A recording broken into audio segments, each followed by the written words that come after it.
and you hear the White House talking about carbon capture.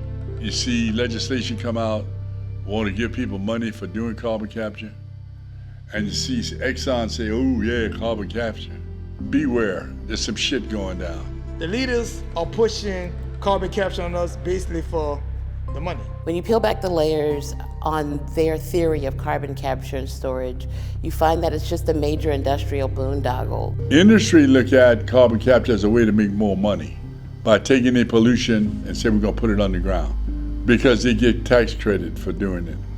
Carbon capture in Louisiana sort of snuck in the back door. Senator Hewitt passed a bill in 2009. Carbon capture is all about the money. We're talking about billions of dollars of U.S. taxpayer money being siphoned off to oil, gas, and other companies to capture carbon. Carbon injection wells, let's call them what they are, they're toxic waste injection wells. This essentially works in 3 phases. There is the capture that is happening at the plant facilities.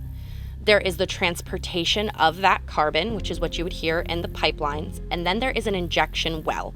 So after they capture it, they move it to where it needs to go, and then they want to put it deep, deep, deep down in the ground and use essentially a big rock to cover it and prevent the carbon from being able to come up.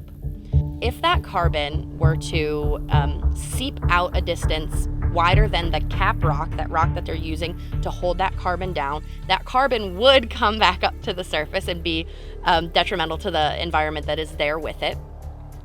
Carbon capture could wipe people out if there was ever an explosion like we saw in Satartia, Mississippi on a very similar project. We're still following breaking news of a major gas leak in Yazoo County near Highway 433 and Highway 3 in the area of Satartia. Around 300 people were evacuated and dozens were taken to the hospital. The only reason the people in Satartia survived is because it happened around dinner time and people started feeling ill. If this would have happened when people were asleep, we would have seen mass casualties. While carbon dioxide is everywhere, large amounts in a central location are bad, like the event in Satartia. The Environmental Protection Agency, they've received over 40 applications for carbon dioxide waste injection projects, and each application may have more than one well. The people in Louisiana, once they understand the dangers related to carbon capture, they're speaking out. They're speaking out with force. Carbon capture and storage does not work. We know it's unproven, it's a failure. And more concerning is that it brings these really serious environmental health and safety risks to our communities that have no regulation, no protection.